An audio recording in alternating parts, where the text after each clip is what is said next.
Hello, everyone, and welcome back to Game, Develop, Repeat. I'm your host, Chris, and in today's episode, instead of talking about a specific game I love, what makes it special, and what we as game developers can learn from it, we're going to talk about the creative process a little bit. Not in this super heady way, not in this oh, I draw inspiration from the wind and the trees way, which is like a part of it sometimes, right? But I want to talk about it from the angle of creative block, creative paralysis. I want to talk about the feeling of getting stuck and of moving past that and how we might move past that, all these different angles for moving around it, because I have thoughts. I've experienced this over and over and over, as I'm sure you have. Anybody who's had a creative pursuit, anybody who's been working on this stuff has run into a sticking point creatively at some point, a bit of a sand trap, if you will, a bit of the harder I struggle, the deeper I get pulled in, a quicksand situation. That's the word I was looking for. But it's an illusion. And I think by talking through this, we're going to be able to dispel that illusion a little bit and maybe make it just a little weaker. Maybe give it just a little less of a hold on us whenever it rears its ugly head.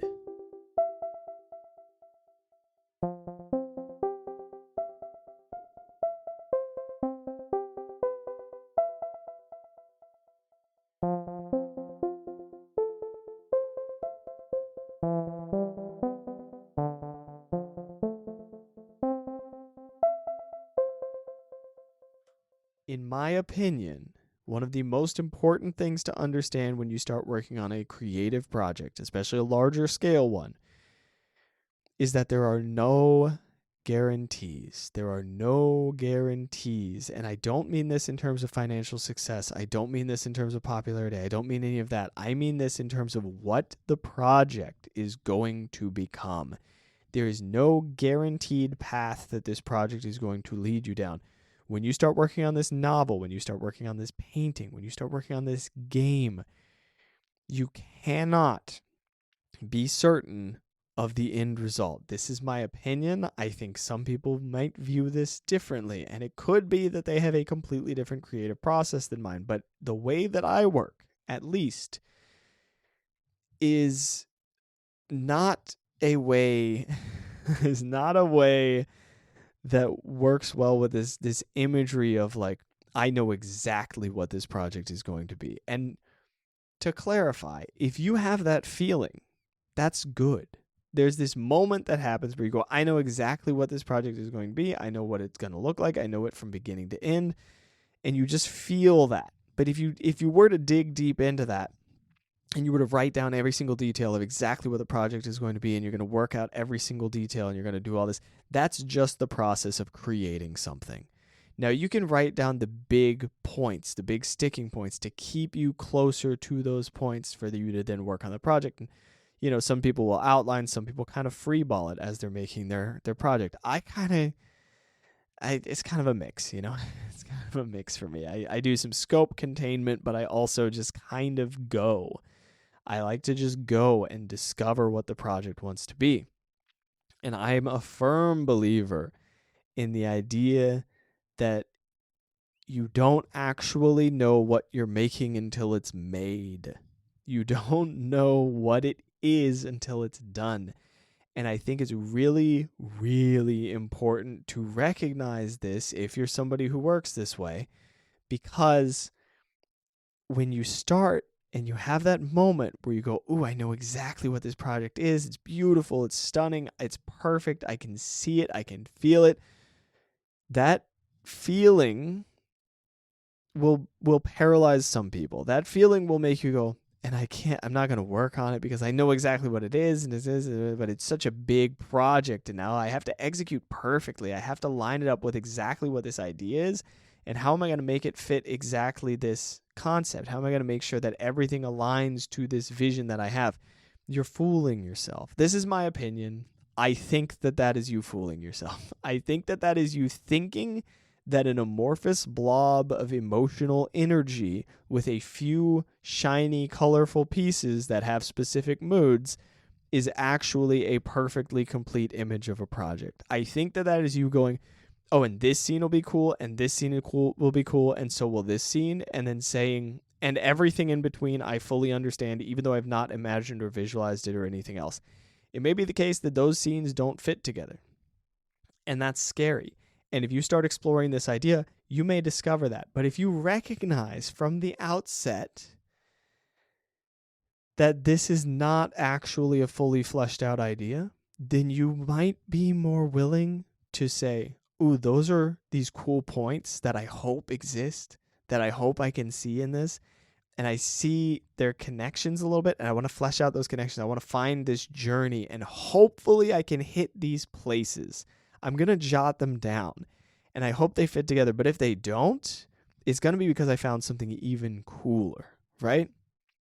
Let's say that you have a child, and you have their life mapped out for them. Are you going to force them to stay down that path? Are you going to be the overbearing parent who says, no, you are going to be a doctor. I don't care that you're squeamish. I don't care that you hate interacting with people. I don't care that you hate studying. You're going to be a surgeon, and you're going to like it, right? Are you going to do that to your game, your creative project? If your creative project goes down this entirely different path, if it feels like it wants to be a turn-based game, and everything inside of you is going, it's kind of looking like it's not actually a doctor. It's kind of looking like it's more of a lawyer situation. Are you going to help it become the other thing, or are you going to force it to be the thing it doesn't want to be? If your game wants to be a turn-based game and you've been forcing it down this roguelike thing, I guess some roguelikes are turn-based, whatever. You know, the analogy is falling apart a little bit. Are you going to force the game to be something other than what it is? Because I think the initial vision can lock us into, oh, this is what the game is. This is what my project is. This is what my piece of art is. And yeah, it's starting to look a little bit abstract, but I'm going to force it to be hyper-realistic. It's going to be hyper-realistic. Or are you going to acknowledge the part of you that wants it to be something different and lean in? Because I swear to God, it's one of the most beautiful things about creating something.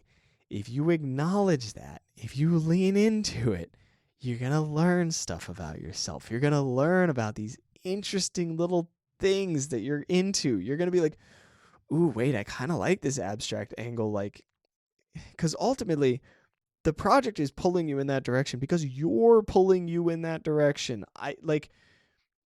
If it keeps wanting to be something different than your initial plan, it's because you're coming up with better ideas or more interesting ideas or something that you need to explore or understand. Now, there's a conversation to be had about scope creep, and there's a conversation to be had about locking it down and making sure you don't go completely off the rails. And that is tied to this. That is one of the problems of creating things, and that has to be acknowledged. But you can contain your scope within the thing that your project seems to want to be just as well as you can contain it within some other thing that it doesn't seem to want to be. You know what I'm saying? And this process of exploring the game and figuring out what it wants to be is part of the earlier part of the creative process, right? This is you're feeling it out, you're figuring it out, you're getting there, and as you learn these skills, you start to notice what different ideas want to become. And you're able to work with yourself a little bit better. That's what I think, at least. Let's get to something a little bit more concrete. What are the things that paralyze you? So we've just discussed one, this idea that your project is going to be perfect and blah, blah, blah, blah, blah, right? It's not going to be, and that is okay. You have to let it live its life. Do not bully your project into being something that it isn't. And the only way to do that is to start it. The only way to do that is to start it. It's okay. It's not going to be what you envision it to be, and that's beautiful, and you're going to discover things as a result. Now, what else might paralyze you? Things that paralyze me: overanalysis, too many options, not picking between one option or another, having too many ideas in my head and not putting them down on paper. Putting them down on paper is huge. Self-talk loops. I wrote down a conversation that I was having with myself internally the other day, found the loop, interrupted it, and went, okay, when this happens, instead of thinking about this, instead of obsessing over this particular idea, I'm going to take a breath. I'm going to redirect a little bit, because this is an unproductive, repeated loop of thought, right? I was like, what am I saying to myself? How am I responding to cancel that out? And then why am I not moving forward, right? I like wrote down the reasons I wasn't moving forward and found the spots where it was like, oh, okay, this is what I like intrinsically believe is going to happen, and kind of like worked through that narrative, if that makes sense. Recognizing your own narratives and navigating them.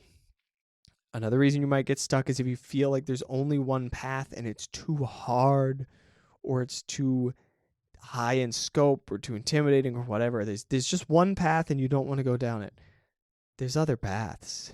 There's other angles. And if you are fully stuck, the path you're stuck on is less scary than it looks. Lastly, this is a big one for me, you might be in a rush. I find that when I'm in a rush, I get stuck. Unless it's like a deadline that I've already been working on for a long time. Excuse me, I'm hiccuping a bit. If I'm in a rush and I'm doing, I only have this many days to finish a thing, and it's a self-imposed deadline, a lot of the time I'll go, well, I'm not going to accomplish it, so I might as well just not, right? I don't have enough time to accomplish this thing, so why waste the effort? I'm not going to have enough time, and there's really no penalty to not doing it, so I'm not going to do it. We only work in a rush if there's a penalty. We don't work in a rush if there's no penalty. And to be frank, creating because there's a penalty if you don't finish it kind of sucks, you know? It's a thing that has to happen, but it kind of sucks.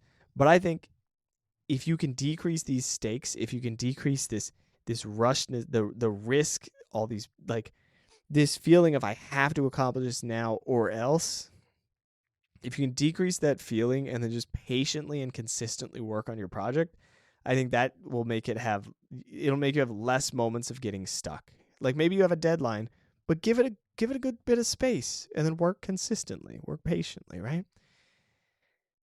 I think these are the main initial thoughts on ways that we get stuck. I hope that some of these are useful to you. Let's carry on. Let's move forward here.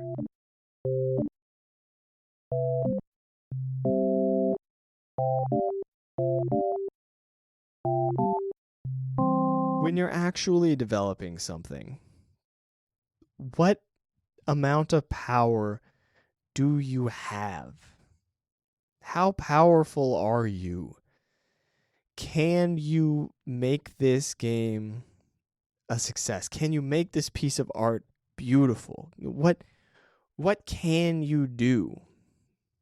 I think the best bit of power that we have over creating something is just being there and trying. I think sometimes we're really just learning skills while we're creating. Like, we're trying to create this incredible thing. We're trying to build this masterpiece. We're trying to do this thing, that thing, the other. And sometimes what we're really doing is building skills. And the best thing we can do is show up and try as hard as we can to get as good as we can and get the best result that we can. And you finish, and it sucks, dude. Sometimes you finish, and the thing you made is terrible. Absolutely awful. And you got to accept that possibility, because then when you finish, you can look at it and you can look at everything you learned in the process. You can go, wow, this is bad, but I clearly needed to work on these skills, and I clearly still need to work on these skills, but now I can see how bad it is. When I started working on this, I thought it was going to be incredible, but now that I finished it, it's not that good. And what would make the next one better, right? Sometimes you literally do not have the ability to make something incredible from the get-go. You start working on a project and you have this beautiful, beautiful vision for it, and it's incredible. You get such an incredible vision for it. You know exactly what it is. That's the most important bit. Discernment, knowing what it is that you're trying to create, knowing what it is that you're aiming for. And then the other most important bit is being able to stick with the thing long enough to get good at it. And the first project you make, it's going to suck. The next one is going to suck. If you really have good taste, if you really know what you're aiming for, and everything you make, you look back at it and you go, ah, man, I'm not happy with that. There's a thing happening inside of you. You're comparing it to this internal standard that you're shooting for, and every time you're getting closer and closer and closer and closer, or you should be. Hopefully you're working in a way where you're getting closer each time. So compare the most recent one to the oldest one, and then go, oh, okay, we're making progress. And if you're not making progress, figure out why, right? Sure. But if we recognize that you don't actually have power over how good the project is when you finish it. you how do I put this? You have power over how much you try and how much you learn and how much progress you make in the pursuit of completing this project. And this is such a weird line to draw. I'm not saying you have no power over quality, because you do, and you have power over learning, and you have the ability to do something and get better at something and all this stuff. But once you are 2 months into the project, there is some foundational stuff that you have laid down, and you will have to either finish the project with those foundations being kind of jacked up, or you'll have to start a new project or reset the beginning of the project or something like that, right? You have to work around the things that you set into motion 2 months ago, and you are now better than you were 2 months ago. So you're working on a foundation that was built by somebody who kind of sucked compared to how good you are now. You can't change that. You can't go back in time and fix it. So on some fundamental level, you do not have as much power over your project as you think you do. You can't make it perfect. And when you finish it, you can look back at it and you go, yeah, this is flawed, deeply flawed, because I was building on this messed up foundation, but now I know how to lay down a better foundation. And then you work through that project and you get to a point where you go, ah, man, this is also deeply flawed. And that just keeps happening. You know? And that's fine. It happens. But you can't get married to this image of this perfect project.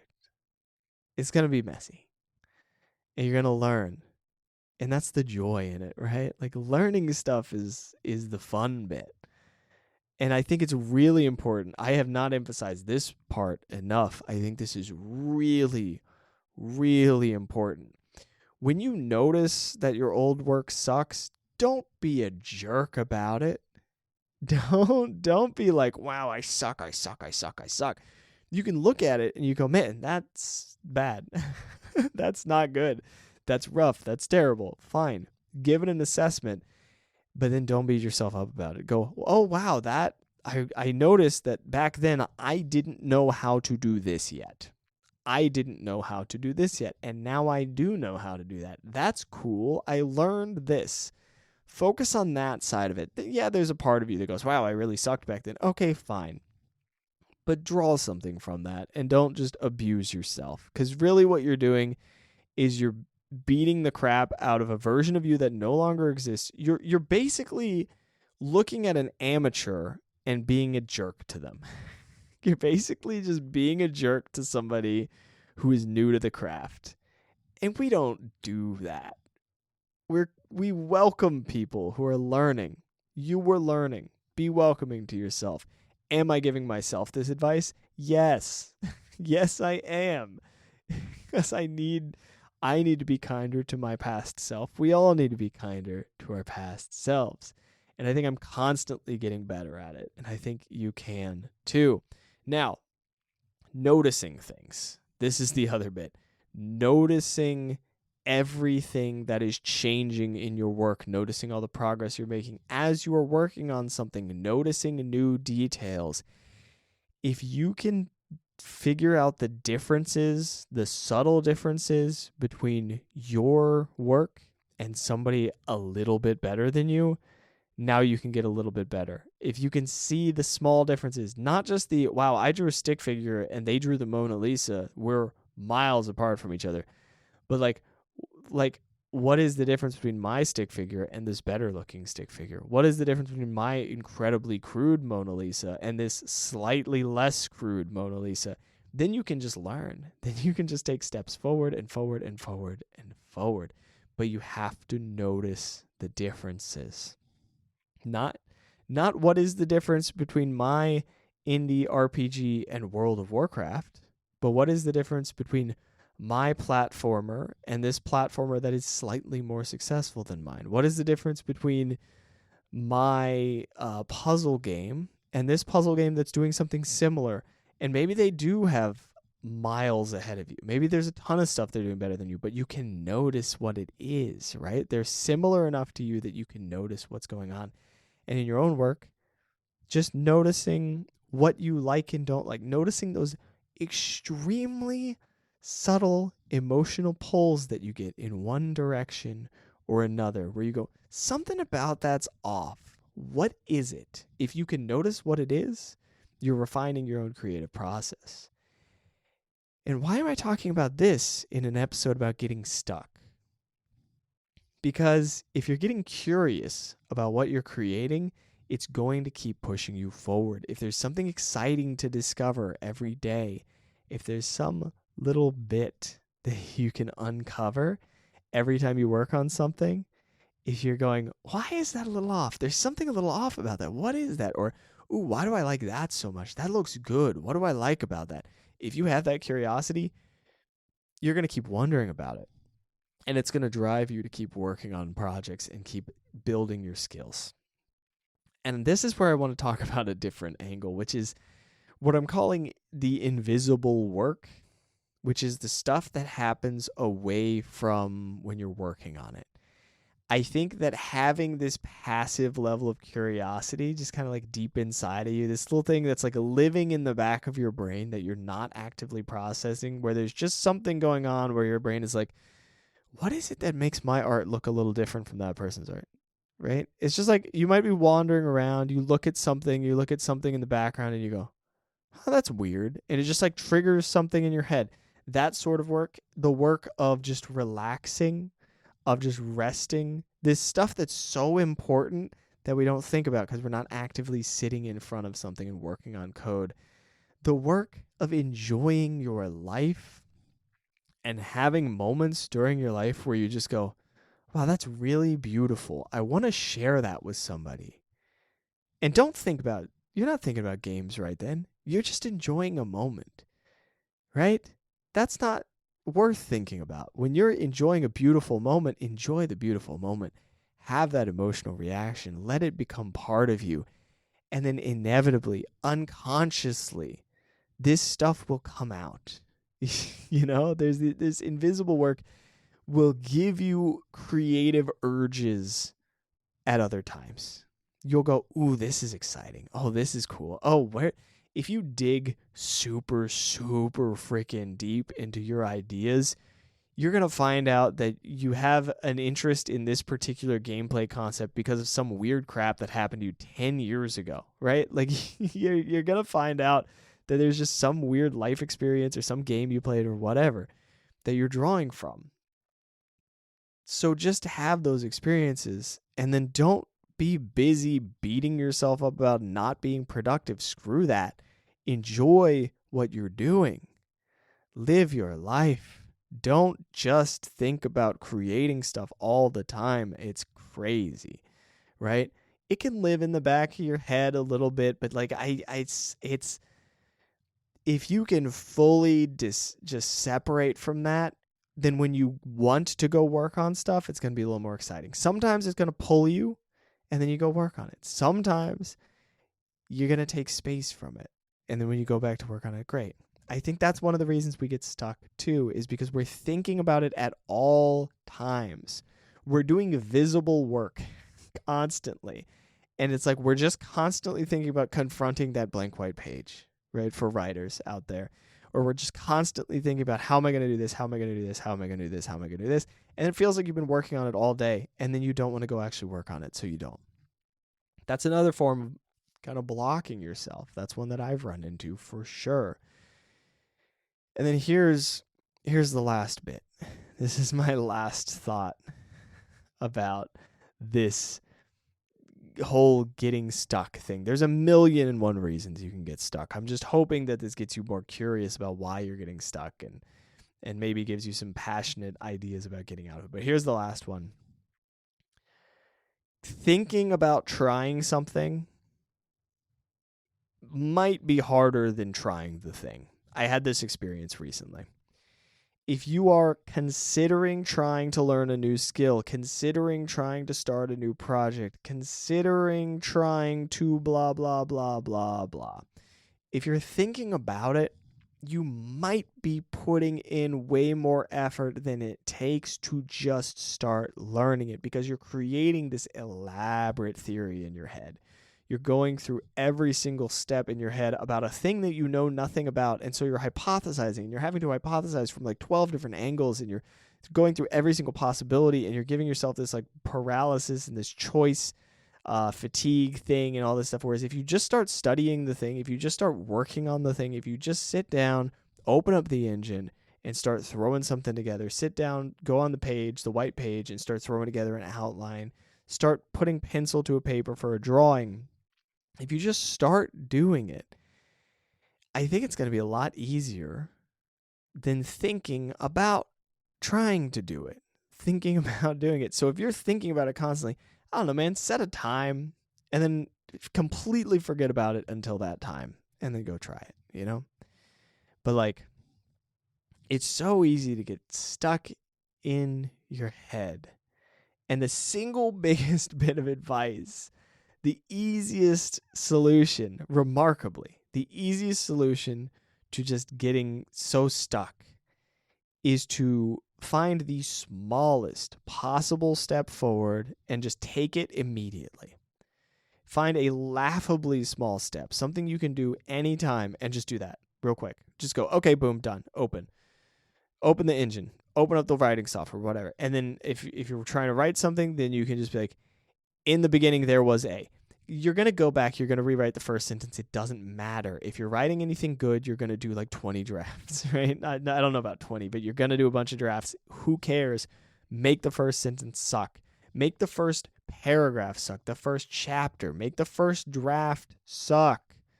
Because it's going to anyway. All right? The best thing you can do if you're fully stuck is make something small that sucks. And I say this because I've recently gotten a bit unstuck. I managed to pull out of it. It always comes back to the same kind of problems for me. Get to know what makes you stuck, because my stuff might not work for you. Figure it out. Pay attention to how you're feeling. Take a break away from listening to the podcast, from listening to, not this podcast, of course. No, seriously though. If you listen to this podcast in a time where you would be doing absolutely nothing, do absolutely nothing for like 10, 20 minutes. Or just work in silence for a little bit and let your brain breathe, dude. Give it a minute and your creativity will come back to you in weird ways. Go for a walk. It's going to come back. It will. You gotta let your brain breathe sometimes. That's the other part. Like, you might just be stuck because you have constant input and you're just trying to process all of it. And like, the biggest thing that helps me, and maybe this is just me, the biggest thing that helps me is just go on a walk without any audio, without staring at my phone, without anything, just going on a walk, not listening to anything. And then it's like, oh, there you go. No more block. I'm free again. I'm good. That was it. That was the problem. There might be something like that for you, right? It might just be I always try to work right when I get home from the office and I need to take 10 minutes, 15 minutes, go for a walk, maybe have a sandwich, have some silence for a little bit. And then, now I'm ready to go. I'm good. That was it. Or, I need to listen to this song that gets me motivated, right? Whatever it is for you. Quick check-in, super quick check-in on my own development. I got more done in the past 2 days than I have in the past 2 weeks. Why? Because I actually sat down and did some work in the engine without being on stream. And I love streaming. The stream's purpose is more to connect with the community than it is for me to actually develop games. But God, I get nothing done when I'm on stream. I had a productive stream day this past Friday. Like, I got a decent amount done code-wise. And I got nothing done compared to what I got done in like 30 minutes the next day. I did 3 hours of code on stream and then 30 minutes of code the next day. And it was like, well, the 30 minutes I got as much, if not more done. Definitely more, actually. I got more done in the 30 minutes. But I learn from the people who watch me stream. So there's a huge benefit to it from that respect too. Like, I learn new skills and tricks and stuff from them. And it's just a fun time. I like connecting with the community. That's my major check-in. I also made some emotes for fun for the Discord. I made some little, like, there's like a little anxious Buddha, calm Buddha, derpy Buddha, happy Buddha, and a air Buddha, which looks like Aang from Avatar a little bit. He's got an arrow on his head, so it ends up having that vibe, but that may or may not be on purpose. I can neither confirm nor deny. So that's in the Discord if you want to play with those. Yeah, that's that. Oh, if you're interested in the Twitch, it's Anxious Buddha Games on Twitch. Let's wrap this bad boy up with a few questions for myself. We'll do that right after this little musical intermission.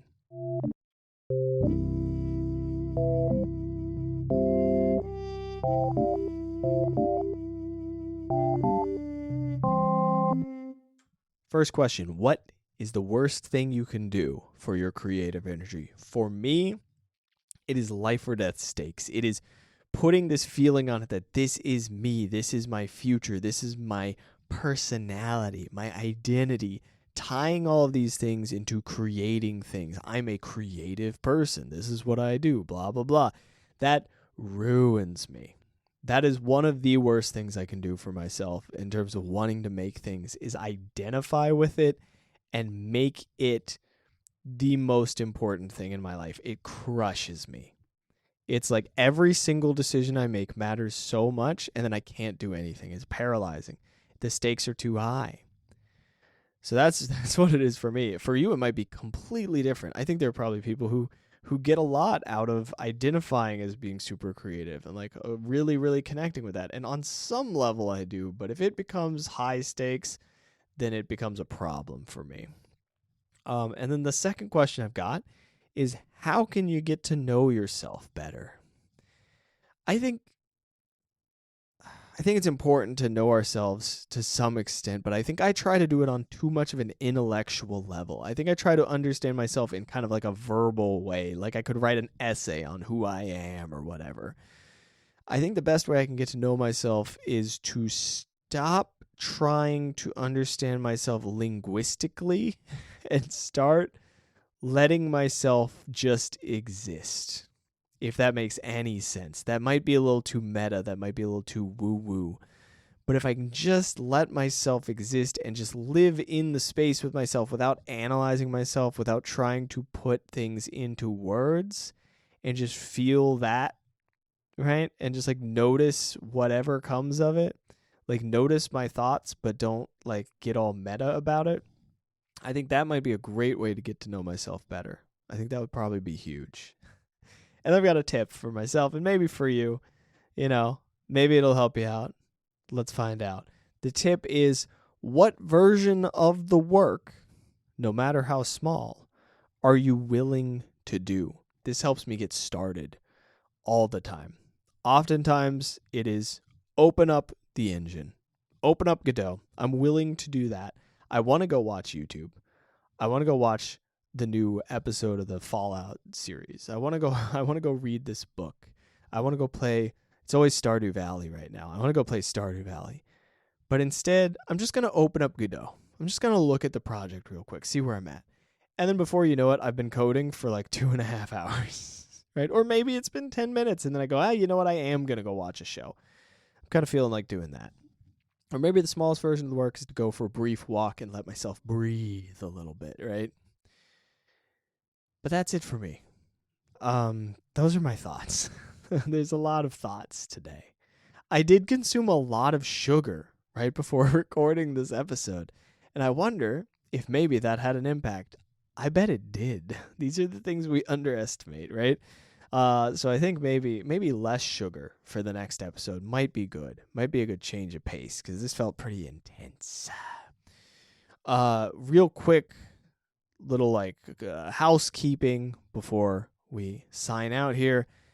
This week I'm doing Monday, Wednesday, Friday. I've got a different game every day. Monday is Celeste, Wednesday is Dust Force, and Friday is Hollow Knight. We just started doing Hollow Knight. I've not beaten that game. I had like 3.5 hours in it before. So those are the 3 games we'll be playing. We're probably sticking with them for a while on the Twitch. I added the emotes in the chat. I'm almost up to 50 followers on Twitch. We're getting pretty close. When that happens, I might be able to start adding like Twitch emotes and stuff. That could be kind of fun.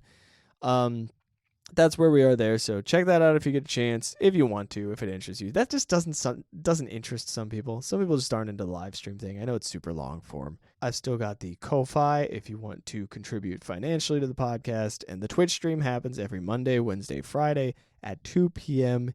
Eastern. It's Anxious Buddha Games. Twitch.tv/Anxious Buddha Games. That's everything I've got for you this week. I hope that was helpful to you. I hope you get out there, make some stuff, and have fun with it. Or maybe just get some fulfillment from it. Whatever it is for you, right? That's everything. I'll see you in the next one. Bye-bye.